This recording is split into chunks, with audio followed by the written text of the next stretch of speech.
சென்னை வடபழனியில் இந்த மாதிரி ஒரு ஸ்பாட் சொல்கிறேன், நோட் பண்ணிக்கோங்க. பட்ஜெட் ஃப்ரெண்ட்லியான கடை. யார் யாருக்கு எல்லாருக்கும் ஹைதராபாத் பிரியாணி ட்ரை பண்ணணுன்னு ஆசையாக இருக்கும், இந்த ஸ்பாட்டை வந்து விசிட் பண்ணி பாருங்கள். நிறைய பேர் என்ன பண்ணுவாங்கன்னா, ஹைதராபாத் பிரியாணி வந்து ரொம்ப ரேட் அதிகம் அப்படின்னு நினச்சிட்டு நம்ம வந்து இது நம்ம நார்மல்லே ட்ரை பண்ணிவிடுவோம் அப்படின்ற மாதிரி நினைப்பாங்க.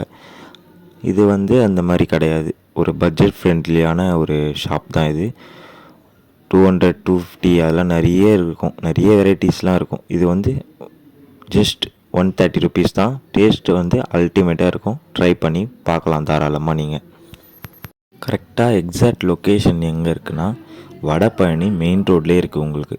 நீங்கள் அங்கே இங்கே அலைய தேவையில்ல. இந்த கடை பேரை வந்து நீங்கள் கூகுளில் போட்டிங்களாலே உங்களுக்கு வந்து லொக்கேஷன் காட்டிடும். கடை டெஃபினட்டாக இந்த ஸ்பாட்டை விசிட் பண்ணி பாருங்கள். அந்த அண்ணன்கிட்ட நம்ம வந்து என்ன ரிக்வெஸ்ட் பண்ணி கேட்டிருக்கோன்னா, டெஃபினட்டாக லெக் பீஸ் தான் வேணும்னு கேட்டிருக்கோம். அவரும் ரொம்ப நேரம் தேடிட்டு அப்புறம் ஃபைனலாக எடுத்துட்டாருங்க.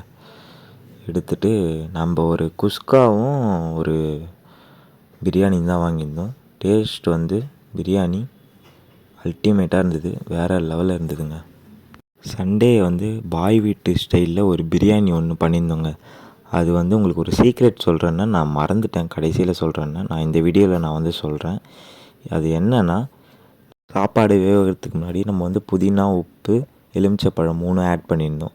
அது வந்து சாப்பாடு வந்து நம்மளுக்கு வந்து உடையாமல் உதிரி உதிரியாக வரத்துக்கு தாங்க. ஃபைனலாக நம்ம பார்சல் வாங்கிட்டு வந்துட்டோங்க வீட்டுக்கு. இந்த லெக் பீஸ் வந்து சாஃப்டாக அழகாக குக் ஆகிருந்ததுங்க. இந்த வீடியோ லைக் பண்ணுங்கள், ஷேர் பண்ணுங்கள், சப்ஸ்கிரைப் பண்ணுங்கள். தேங்க்யூ ஃபார் வாட்சிங்.